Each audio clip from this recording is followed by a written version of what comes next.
Dune Parte 2 está en boca de todo el mundo y no es para menos. A nivel general, esta película se ha convertido en un fenómeno de masas, muy parecido a eventos cinematográficos del calibre del Señor de los Anillos o Star Wars. Pero a mi parecer, Dune tiene un sabor distinto y creo que acabará calando en el público de una forma muy distinta a como lo hicieron estas otras dos sagas. Porque mientras que El Señor de los Anillos y Star Wars apelan más al buen hacer y al conflicto antagónico en el que el bien acaba con el mal, Dune nos ofrece un relato lúgubre y triste. Una narración sombría en la que se nos habla sobre los peligros del ego, el poder, el individualismo y el fanatismo. Conozco a mucha gente, un servidor incluido, que conciben a Star Wars o El Señor de los Anillos como películas de confort, remansos de paz en el que olvidarnos de nuestros problemas y vivir de nuevo esas historias que tanto nos calaron emocionalmente. Quiero decir, Luke Skywalker, Aragorn, Leia, Frodo... Todos estos son personajes que conectan y están en sintonía con los temas que tratan sus películas. Todos hemos soñado con embutirnos en sus trajes y lograr todas las hazañas que ellos lograron. Pero en el caso de Dune, no creo que mucha gente la vaya a tener como película de confort para ver en mitad de, por ejemplo, una mala racha o una depresión. Y ¿qué decir de su protagonista? Del catalizador de todos los temas que trata la historia. La tragedia de un joven que fue lanzado al infierno por ambiciones ajenas a él. Una narración siniestra que en vez de estar acompañada por vítores y aplausos, es perseguida por una marcha fúnebre. Una crítica y revisión retorcida del arquetipo del héroe moderno. Realmente es una cosa. Y es que, por todos estos motivos que acabo de dar, considero lo suficientemente interesante al personaje como para que hoy hagamos un análisis de Paul Atreides y su desarrollo como personaje en las dos películas de Dune, dirigidas por Denis Villeneuve.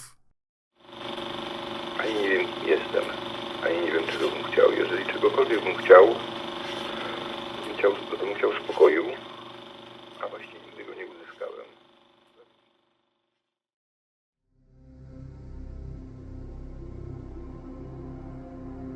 Como he dicho antes, Dune es una historia lúgubre, una narración en la que se retuerce el mito del héroe de Joseph Campbell. Por si alguien no lo sabe, el mito del héroe de Joseph Campbell se basa en un patrón narrativo que tiende a aparecer en leyendas, cuentos, historias y todo tipo de narraciones. Por decirlo de alguna manera, es la estructura narrativa que utilizan como base muchísimas historias. De hecho, Star Wars y El Señor de los Anillos se suelen utilizar como ejemplos de obras modernas que siguen directamente la estructura de este patrón. Y obviamente Dune no iba a ser menos. Dune sigue este patrón con Paul Atreides, pero lo retuerce, lo corrompe y lo lleva a un escenario muy interesante. Porque mientras que en una narración tradicional como la de Star Wars, en la que Luke Skywalker se convierte en un héroe, las implicaciones narrativas del viaje de Paul Atreides se dirigen por otro camino con matices más siniestros. Esto se debe a que cierto porcentaje del viaje del héroe de Paul Atreides va acompañado de un coming of age, que en gran parte es de lo que trata Dune Parte 1. Por si no lo sabéis, como resumen rápido, un coming of age es un término narrativo que se utiliza para historias que tratan sobre el crecimiento y desarrollo personal de un personaje que,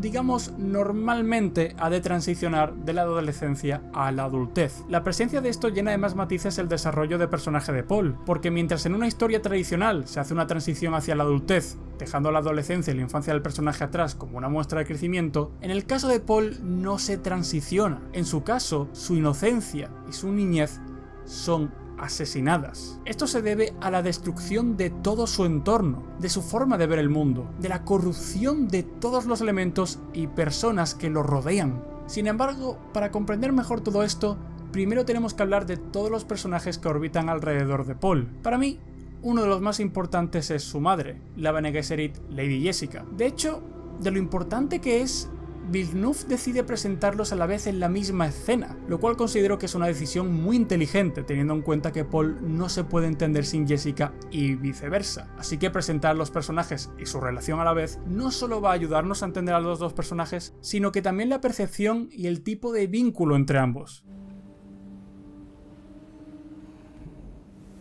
It's good you're up, Birdie. Father wants you in full dress before the Emperor's herald arrives.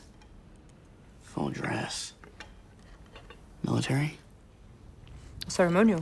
Bien, aquí hay bastantes cosas que comentar. En primer lugar, a pesar de que la cámara primero está enfocando a un Paul dubitativo, que mira con incomodidad su comida, la que toma la iniciativa primero y la que dirige el rumbo de la conversación es Lady Jessica, su madre. Aquí ya podemos entender que Paul no termina de estar cómodo con ella, cosa que se reafirma mediante la dirección visual, donde se nos deja ver un plano abierto en el que, a pesar de estar solos en la mesa, se nos muestra a madre e hijo separados por varias sillas. Esto dejando claro el distanciamiento emocional que hay entre ambos personajes. Tras esto, el siguiente punto que quiero destacar es que Lady Jessica fuerza a Paul a que utilice la voz, así poniéndolo a prueba. Villeneuve refuerza la tensión entre ambos con varios intercambios de planos cerrados entre los dos personajes, estos mirándose fijamente el uno al otro, en un silencio tenso, que finaliza con Paul fracasando la prueba y con su madre reafirmando que este todavía tiene mucho que aprender. Así que con esto, y de una forma bastante sencilla, Villeneuve ha conseguido presentar y establecer no solo la relación madre-hijo entre ambos, sino que también la relación de mentor y alumno que tienen. Y este elemento es muy importante, porque si hablamos desde la perspectiva de la estructura de Campbell, el papel de Jessica es efectivamente el de un mentor. Sin embargo,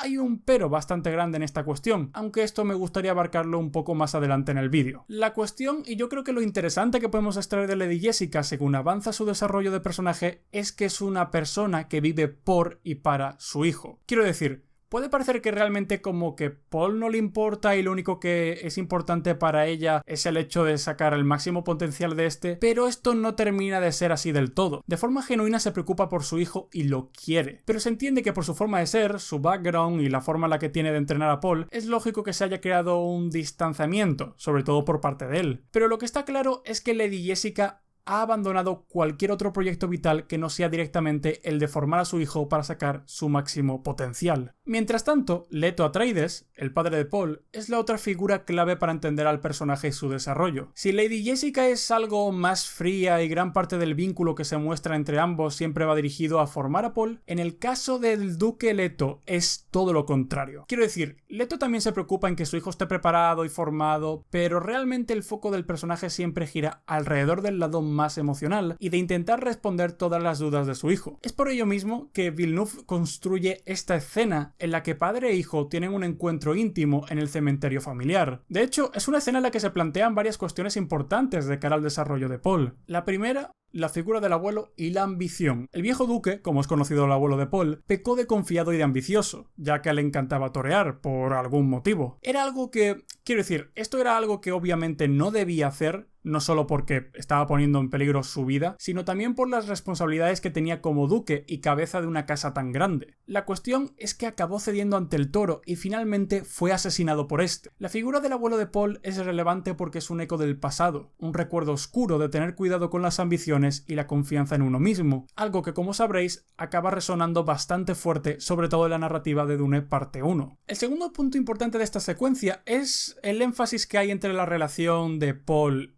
y Leto como padre e hijo. Por lo que nos deja ver la escena, Leto es un hombre bondadoso que genuinamente se preocupa por su hijo y lo acepta tal y como es, independientemente de las expectativas, ya que cuando Paul le pregunta acerca de qué ocurriría si realmente él no fuese el futuro de la casa, un Leto comprensivo le dice que seguiría siendo lo que a él más le importa, su hijo. De hecho, es bastante significativo que Leto le ofrezca a Paul la posibilidad de no responder a ninguna llamada a la aventura ni ser lo que el destino le pide. Leto realmente lo invita a encontrar su propio camino, una cuestión que está muy ligada al desarrollo de personaje de Paul. Y la cuestión es esta, es que aquí entonces se nos presenta la dualidad entre las figuras más relevantes para Paul Atreides. Su madre, algo fría pero enfocada en que Paul consiga la mejor versión de sí mismo, y luego su padre, más emocional y preocupado en el legado de Paul, pero más incisivo en dejar claro que independientemente de títulos y expectativas, Paul sigue siendo una persona, y para él concretamente, su hijo. Esta dualidad es uno de los elementos que cimienta el personaje de Paul, porque por un lado hay unas grandes expectativas sobre él, lleva años siendo formado y preparado para que haga grandes cosas, pero por otra parte es frágil, justamente tiene miedo de esas expectativas y de lo que puede ocurrir si no las cumple. Pero claro, ¿cuáles son concretamente las expectativas que hay sobre Paul? Pues bien,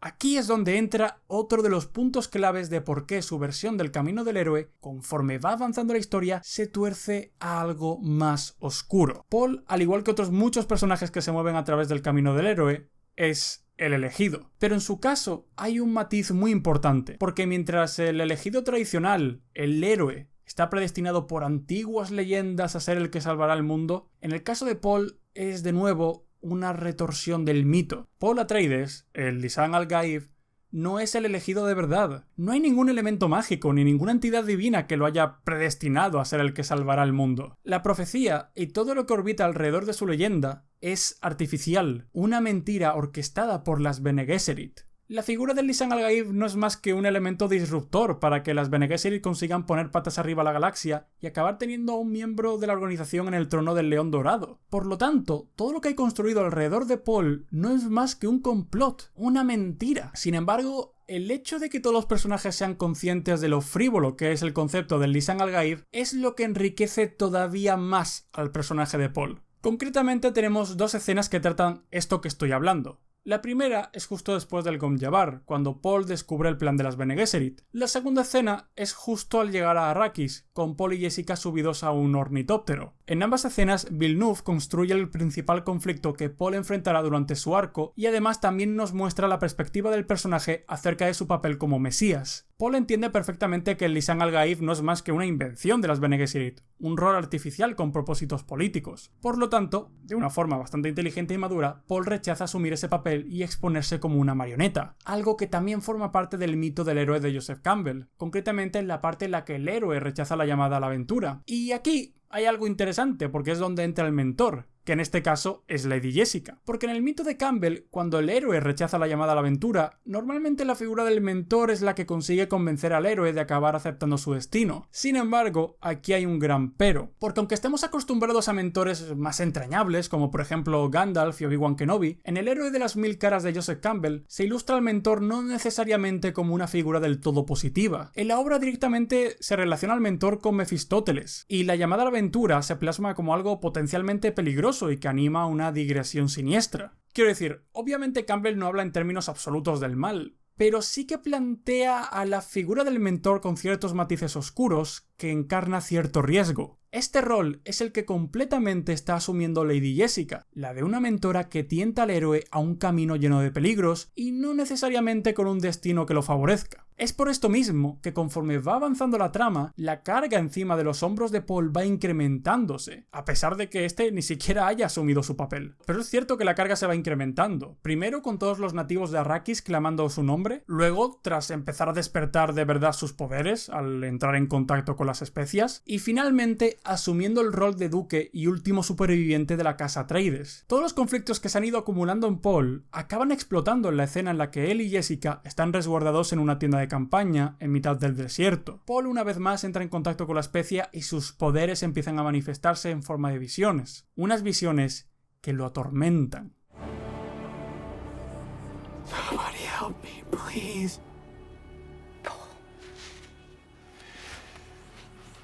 It's coming. I see a holy war spreading across the universe like unquenchable fire. A warrior religion that waves the Atreides banner in my father's name. Fanatical legions worshipping at the shrine of my father's skull. A war in my name! Everyone shouting my name!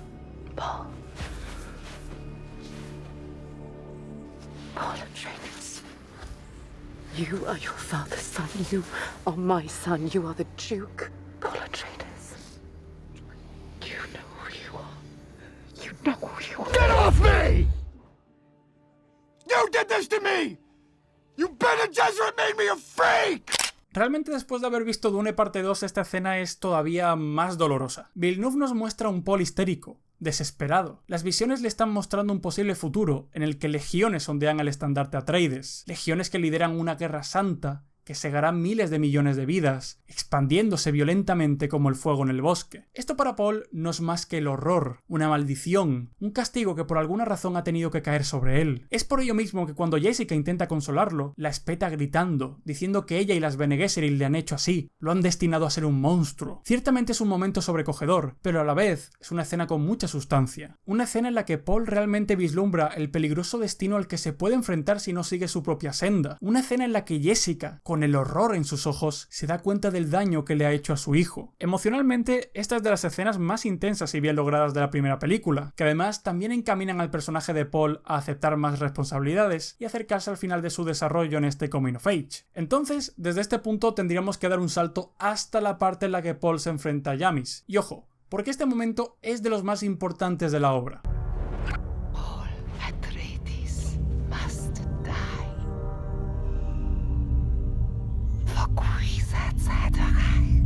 To rise. Don't be frightened. Don't resist.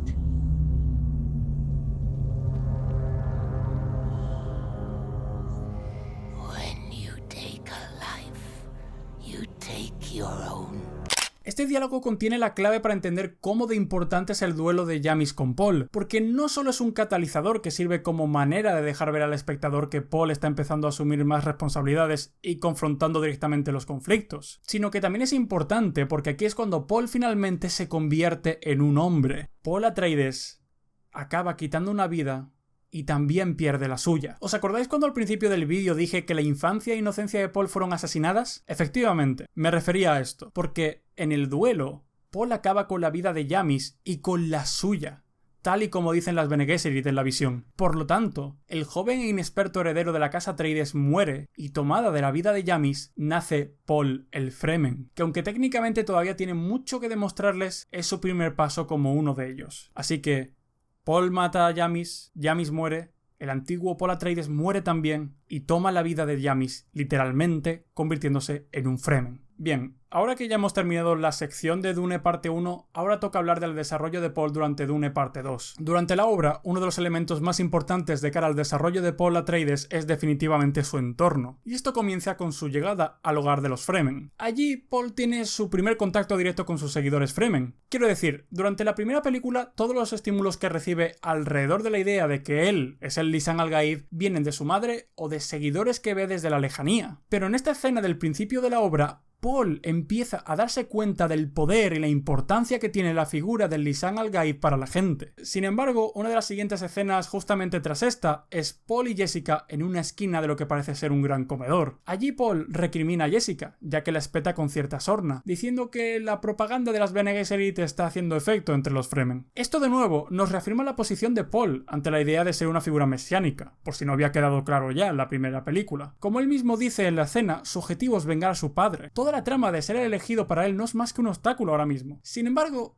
hay un detalle interesante que dice Jessica, y es que su padre nunca habría tomado la decisión de vengarse. Esto es algo de lo que me gustaría hablar en profundidad, pero un poco más adelante en el vídeo, porque ahora, antes de saltar a otra parte de la película, quiero comentar un elemento muy importante de esta escena, que además se entrelaza con otros motivos de la saga. La dualidad es un elemento que está más que presente durante Dune parte 1 como Dune parte 2. De hecho, la dualidad más importante del personaje ya la comenté hace un rato, ya sabéis, sus padres. Leto representando el lado emocional y familiar, mientras que Jessica representa la importancia del destino de Paul como Lisan al-Gaib, elementos que se presentan en el conflicto interior de Paul a lo largo de esta obra. Y aunque pueda parecer un poco locura, esta dualidad es una de la cual se van a ir ligando más temas que surgen durante el transcurso de Dune parte 2, como por ejemplo en esta misma escena de la que estamos hablando hace un momento. A diferencia de los libros, aquí Villeneuve nos presenta una Arrakis donde los Fremen están divididos ideológicamente en dos sectores. En el hemisferio norte del planeta, los Fremen son reacios a aceptar la figura del Lisan al-Gaib, mientras que en el sur, la mayoría aceptan la profecía y la leyenda de este como la del hombre que logrará finalmente liberar a Arrakis del yugo imperial. Esta dualidad que se presenta en el planeta está conectada con la dualidad de los padres de Paul, porque mientras un lado aboga por lo familiar y lo terrenal, el otro escoge el lado divino, la solución del Mesías. Y ya os digo, este es uno de los primeros elementos que se empieza a ligar con todo lo que es el conflicto interno y esta dualidad dentro de Paul, porque como iréis viendo a lo largo del vídeo, voy a ir desarrollando más, digamos, mis ideas alrededor de este concepto. Pero sin embargo, eso es un tema del que hablaremos un poquito más tarde, porque ahora mismo toca seguir hablando del entorno del personaje. Tras la escena del gran comedor, la siguiente escena importante es la de Lady Jessica tomando el agua de la vida. Este es uno de los momentos más importantes para el personaje, ya que al tomar la sustancia, la memoria genética de Jessica se desbloquea a la vez que las vidas y recuerdos de las antiguas generaciones Bene Gesserit, lo cual acaba desembocando en que Lady Jessica, junto a su hija en el vientre, se transforme. Obviamente sigue siendo Jessica y lo demostrará a lo largo de la película, pero su personalidad es abrumada por la del resto de Bene Gesserit, así que nunca termina de volver a ser la misma. Si antes estaba más enfocada que nunca en su proyecto vital de hacer que Paul sea el Lisan al-Gaib, ahora su motivación es todavía más fervorosa. Por no hablar de la hija, que dependiendo de la escena casi parece ella la que está motivando a su madre a manipular a los Fremen y facilitar el camino para que Paul se convierta en el Lisan al-Gaib. Pero esto en parte tiene sentido porque al ser un bebé como que se supone que no tiene personalidad, por lo tanto es como una especie especie de recipiente hueco donde las memorias de las Bene Gesserit pueden actuar. Pero bueno, realmente lo que quiero hablar es que... De hecho, es que si me paro a pensar, la escena en la que Paul va a visitar a Jessica después del ritual es bastante reveladora, porque allí una Jessica totalmente cambiada agarra fuertemente de la muñeca de su hijo y con sus ojos clavados en el semblante del joven le dice que su hermana le está hablando, que ella dice que el Kwisatz Haderach nos mostrará el camino. Estás muy cerca de conseguirlo, Paul, le dice mientras hace más presión en su muñeca. Un solo paso más y serás el Kwisatz Haderach. Un solo paso más.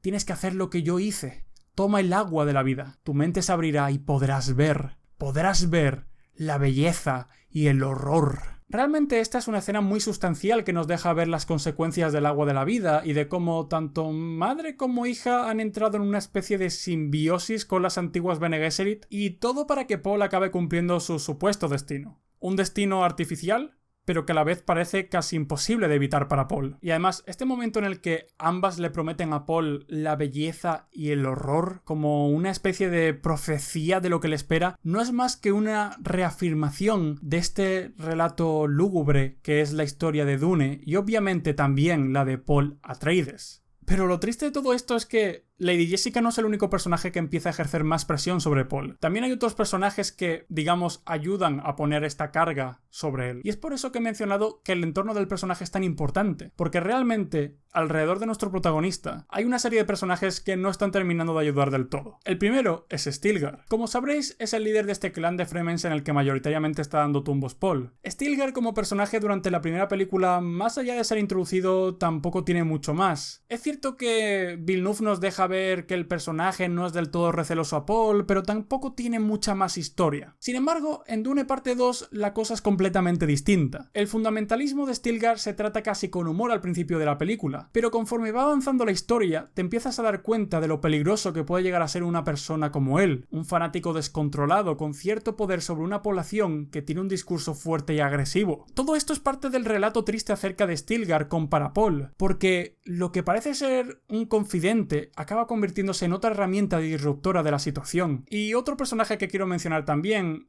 va un poco del mismo rollo. En este caso tenemos a Gurney Halleck. El personaje, tras desaparecer en la primera película de Dune, regresa con sed de venganza y se alía con Paul y los Fremen. Y a pesar de estar del lado de Paul y de mostrar cierta preocupación, Gurney al final acaba ejerciendo como una especie de pepito grillo diabólico en el personaje y lo espolea a utilizar a los Fremen para poder cumplir la venganza contra los Harkonnen. Es decir, otro de los confidentes de Paul, y además en este caso uno de sus más antiguos amigos en el lugar, también se aprovecha de la situación y del fervor alrededor de la figura de Lisan al-Gaib para cumplir sus propias ambiciones y echar todavía más gasolina en la hoguera. Es que, si os lo paráis a pensar, lo de Gurney Halleck es bastante lamentable, porque tras unos minutos después de que Paul se haya sincerado con él y le haya dicho que tiene miedo porque sus premoniciones le dicen que si va al sur todo acabará en el horror, la reacción de Gurney Halleck es pillarle y ofrecerle bombas nucleares, o sea, es terrible. Pero a pesar de que Paul se encuentre totalmente rodeado de personas que a pesar de ser cercanos están espoleándolo para que viaje al sur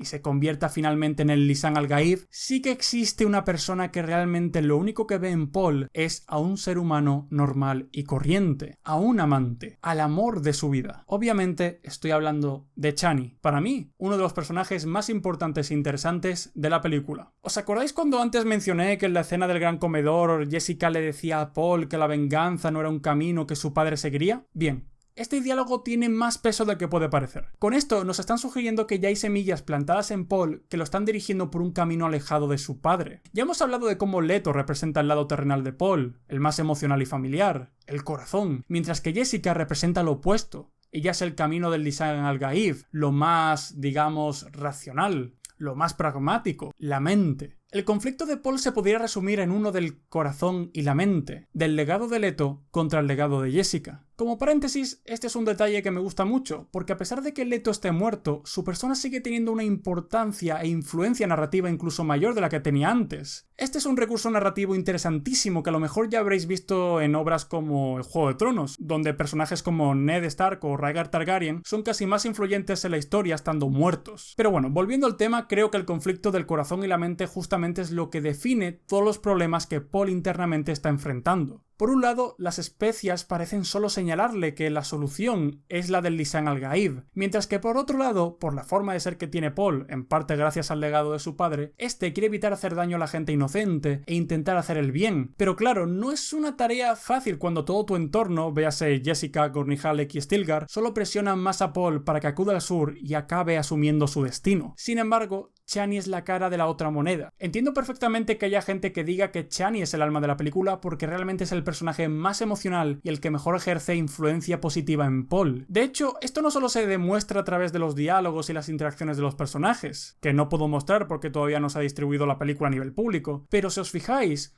la dirección de todas las escenas entre Paul y Chani son de las más pausadas de toda la obra, y creo que en parte es para mostrar lo que siente Paul con ella. Es el único remanso de paz que encuentra. A través del ritmo, Villeneuve nos habla de varias cosas en la película, porque si le dais más vueltas a esta idea, las escenas entre Paul y Chani son como más contemplativas, tranquilas, con los dos personajes en momentos pasionales, abriéndose emocionalmente. Incluso el tema que rodea a la relación entre Paul y Chani es distinto. Los instrumentos y el estilo, la composición musical, no es la misma que la del resto de la banda sonora de la película. Digamos que todo lo que envuelve a Paul y Chani tiene una atmósfera diferente. Pero realmente lo entiendo, porque es de los únicos momentos en los que Paul realmente puede ser él mismo, en los que puede realmente abrirse, en los que realmente olvida todo el mundo, olvida al Lisan al-Gaib, olvida todo lo que hay a su alrededor, solo son él y Chani, solos, queriéndose. Y creo que es parte de la esencia de la relación entre ellos dos. Pero, según avanza la película y Paul se acerca más a ser el Lisan al-Gaib, podemos ver que el ritmo no es que tome un tono apresurado, sino más bien agresivo, lo cual creo que también contrasta con estas escenas de Paul y Chani, que al igual que estas, también tienen un tono, digamos, un poco más marcado. La cuestión está en que si tuviéramos que poner a los personajes helados del conflicto de Paul en la mente, tendríamos a Jessica, Stilgar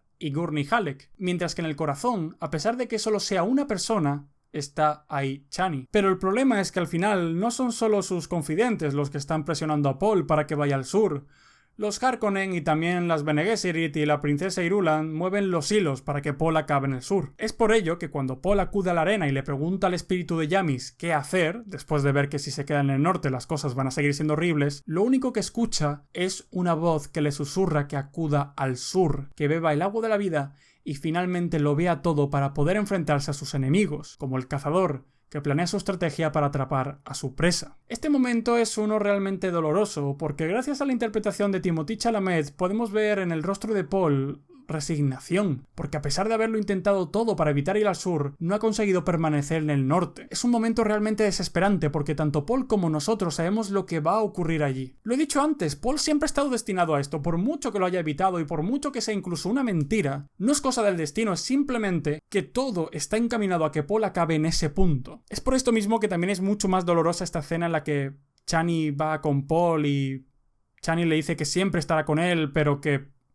bueno, que si cambia, pues obviamente no. Y estas palabras se incrustan en Paul y también en los espectadores, o al menos en mi caso, porque todos sabemos que es probable que no vuelva a ser el mismo después de acudir al sur de Arrakis. Dios, es que conforme voy avanzando el vídeo cada vez me pesa más el alma, o sea, os lo prometo. Está siendo sobrecogedor hablar de esto porque realmente diseccionar al personaje en este análisis es... a mí me está tocando un poco porque estás viendo como este inevitable destino, como esta historia como tan oscura y tétrica en la que todo lo que está haciendo Paul es como totalmente inútil y al final el destino es el que es. Es un poco, como dirían en inglés, es un poco overwhelming, pero bueno. El tema es que, ya que tenemos que seguir con el análisis, vamos con ello. Tras acudir al sur, Paul, obviamente, pues acaba bebiendo el agua de la vida y aparentemente parece que ha muerto. Esto produce un gran revuelo entre los Fremen, pero cuando Jessica obliga a despertar a Paul, que en realidad simplemente estaba en coma, la gente estalla y acaban viendo en Paul, resurgido entre los muertos, entre muchas comillas, ese Lisan al-Gaib que las profecías prometían. Pero si nos paramos a pensar acerca de esto, es un poco retorcido, ¿no creéis? Quiero decir, obviamente a estas alturas de la película, gran parte de los personajes y de las tramas están ya totalmente retorcidos y encaminados a adentrarse a este camino tan oscuro que es Dune. Pero es que, paraos a pensar por un momento, todo el numerito que monta Jessica realmente es bajo el contexto de que Paul en realidad se ha tanqueado el veneno porque ha recibido entrenamiento Bene Gesserit y no por ser el elegido. Y luego la parte de Chani, de que acabe aceptando hacer lo que Jessica le dice, es porque literalmente Jessica utiliza la voz y la obliga a hacer eso, no porque Chani acepte su rol dentro de la profecía. Es jodidamente espeluznante porque lo que para los Fremen es el momento de... bueno, un mesías resurgiendo de entre los muertos, en realidad es una pantomima, un teatro de marionetas barato, un espectáculo para engañarlos y manipularlos. Aquí de nuevo se reafirma el hecho de que el concepto del elegido que se plantea en Paul es una versión retorcida y oscura del héroe popular contemporáneo. Es que incluso en algunos puntos se acerca más a la versión del héroe con matices más oscuros que propone Campbell en su obra. Y bueno, ya lo sabemos y ya hemos hablado de ello, pero es que todo esto es una mentira. Y sin ir más allá, ¿habéis pensado en lo horrible que es el hecho de que, por ejemplo, Jessica se haya sumergido en una cultura ajena de un pueblo oprimido durante siglos solo para manipularlos y conseguir sus ambiciones políticas con Paul? Me refiero, desde que la nombran líder religiosa, Jessica empieza a vestir vestimentas pertenecientes a la cultura Fremen. Y, aunque esto sea problemático y terrible, es lo que forma parte de la esencia de Dune. Todo esto está hecho de forma intencionada para reforzar más la idea de que esta historia es la de un cuento siniestro y terrible, con personajes que toman decisiones cuestionables, con personajes que realmente están sumergidos en un camino muy oscuro. Bien, tras ser, abro comillas, resucitado, cierro comillas, Paul tiene un momento de intimidad con su madre que la verdad es que es una escena bastante interesante porque es uno de los pocos momentos que tienen durante la obra para intimar como madre e hijo. Y es una escena donde Paul desvela a Jessica que gracias a abrir la mente a través del agua de la vida ha conseguido ver su legado genético y descubrir que ella, Lady Jessica, en realidad es hija del barón Vladimir Harkonnen. Por lo tanto, Paul es mitad Atreides y mitad Harkonnen. Aquí de nuevo se vuelve a tratar la cuestión de la dualidad en Paul, porque ya no solo el legado emocional y espiritual que cada padre ha dejado en él, ahora directamente la cuestión se lleva a qué casa escoger. Por un lado tenemos el corazón, la casa Atreides, con Leto y Chani por un lado, representando al Paul terrenal, al ser humano detrás de todo el envoltorio político, y en el otro lado, la mente, los Harkonnen, aceptar el papel del Lisan al-Gaib, el cinismo, el pragmatismo, el poner miles de millones de vidas en juego solo por la supervivencia y la ambición. Es por ello que Paul dice que para sobrevivir tienen que ser Harkonnen. Ya se ha tomado la decisión.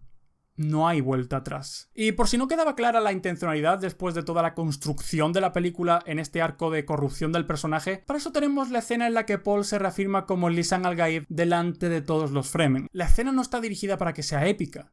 No es una oda hacia la figura de Paul Atreides, confirmándolo como el héroe de la historia. La dirección, pero sobre todo la música y la interpretación de Timothée Chalamet, enfatizan en dejar claro que este no es el discurso de un héroe. Hans Zimmer construye un tema oscuro, tétrico, un lamento tenso que envuelve la escena de una aura incómoda. No termino de entender cómo hay gente en Twitter celebrando esta escena como el nacimiento de un héroe salvador, cuando realmente toda la secuencia se ha construido para dejarnos claro que Paul se ha sumido en un camino muy oscuro. De hecho, en relación a todo lo que estoy hablando, hay un factor bastante importante que se construye en la obra, y este es Feyd Rautha Harkonnen. Puede que el personaje solo tenga alrededor de 20 minutos en pantalla, pero realmente es un elemento sumamente sustancial para la trama de la película. Villeneuve, mediante la famosa batalla en blanco y negro, nos introduce al personaje y prácticamente un par de escenas después sus ambiciones. Pero realmente eso no es lo más importante acerca de él. La importancia de Feyd Rautha como personaje reside en que es un reflejo de Paul, un elemento disruptor al que las Bene Gesserit han escogido para poner patas arriba a la galaxia, al igual que nuestro joven protagonista. De hecho, en los libros hasta físicamente se parece a Paul, pero aquí creo que simplemente han querido incidir más en el hecho de que es un reflejo oscuro de Paul, una figura en la que él puede convertirse si no tiene cuidado. ¿Y sabéis qué?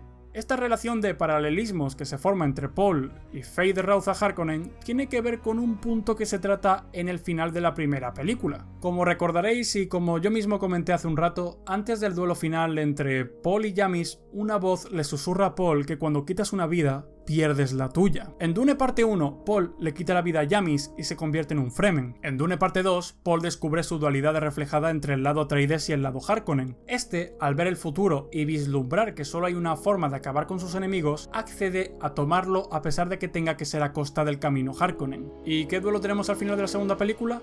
Exactamente, contra un Harkonnen, porque Paul vuelve a tomar la vida de la persona a la que vence. La película nos construye al personaje de Feyd Rautha como un reflejo retorcido de Paul para que éste finalmente acabe tomando su vida y asuma su destino siguiendo este camino. Además, si os paráis a pensarlo, En la escena en la que presentan a Feyd-Rautha y demás, también hay una gran mitificación alrededor de los Harkonnen, una veneración propia de movimientos totalitarios. Es interesante que el camino Harkonnen también lo hayan relacionado con el concepto de la veneración mesiánica, porque eso hace que la elección de Paul tenga incluso más lógica y sustancia dentro del conflicto que la película construye con el personaje. Y tras el duelo con Feyd-Rautha, Paul acaba obviamente aceptando ya su papel. Él es el Lisan al-Gaib, no hay duda que valga. Traiciona a Chani en un momento bastante jodido y bastante oscuro, que además se diferencia bastante con el libro, porque en el libro como que enfatiza en que la ama. Y esto es algo que el propio Frank Herbert se arrepintió un poco, porque como que en el primer libro no quedaba tan claro el punto de que Paul realmente no es el héroe de la historia, y aquí este cambio lo han hecho en pos de dejar claro este tipo de cosas. Bueno, en realidad hay más cambios que juegan en pos de dejar claro que Paul no es el héroe de Dune, pero este concretamente, el de la escena final en el trono con Chani, creo que es uno de los más importantes de cara a esto que estoy comentando. Por esto mismo es tan desolador que Chani acabe dejando el lugar y que Chani al final acabe totalmente decepcionada de Paul, porque el corazón, digamos que el personaje que representa más el legado de Leto en Paul, el lado que representa realmente al Paul terrenal y familiar y humilde que todos conocemos y queremos, ese Paul que además Villeneuve nos incide con él en varios planos, con un Timothée Chalamet muy entrañable sonriendo a cámara, todo eso ha muerto, y es por eso mismo. El Paul Fremen, que no era en absoluto malo, simplemente era una versión adulta de Paul, muere en el duelo contra Feyd-Rautha, y pues Paul acaba tomando la vida de Feyd-Rautha, la vida de el cacique venerado, el ser que es más pragmático que otra cosa. Y todo esto es spoileado por su entorno, por las, digamos, políticas alrededor de él. Paul al final no es más que una víctima. Quiero decir, obviamente no estamos... O sea, no vamos a decir que, oh, pobrecito Paul, él no ha hecho nada malo, porque realmente es un adulto y al final, pues, está haciendo ciertas cosas de forma totalmente consciente. Pero Paul desde el día en el que nace está predestinado ya para esto, pero porque lo han orquestado para que ocurra. Ya está. Es algo que iba a ocurrir porque está orquestado para que sea así, no porque haya una, digamos, premonición divina que vaya a mover a Paul a este lugar. Y creo que eso es parte de lo terrible del relato de Paul. ¿Por qué es eso? Paul Atreides es una figura trágica, un héroe caído en desgracia. Su historia es la de una en la que el héroe, predestinado a un futuro horrible, no puede escapar de su propio destino por mucho que lo intente. Un destino artificial, planeado a través de siglos de manipulación, complots, líneas de sangre... Todo es horrible.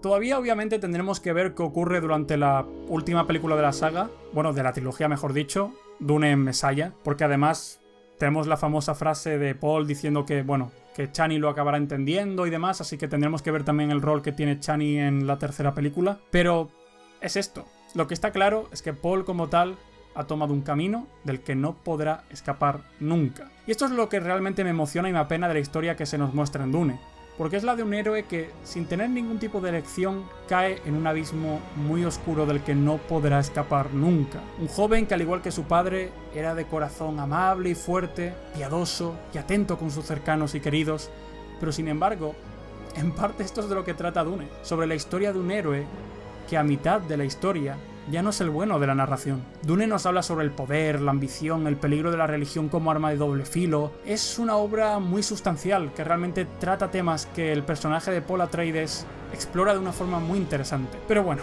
tampoco me quiero enrollar mucho más porque creo que el vídeo ya ha quedado lo suficientemente largo, pero realmente me emociona mucho que este sea el primer vídeo del canal, porque como dije en Twitter, este canal para mí es muy importante. El cine para mí es una de mis grandes pasiones. Al final es lo que he estudiado y al final es una de las cosas que más me liga a una de las personas más importantes de mi vida, que es mi abuela, que en paz descanse. Y realmente este canal es en honor a ella, en honor a todo el amor que ella me transmitió en el cine. Y pues intentar transmitir ese amor con esta plataforma, con este canal de YouTube.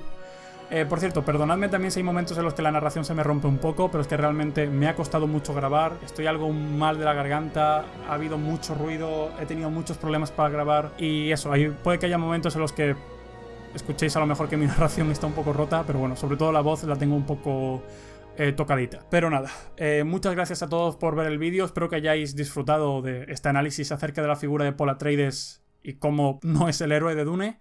Y nada más, un beso muy grande, dejad vuestra opinión en los comentarios, un saludo y hasta la próxima.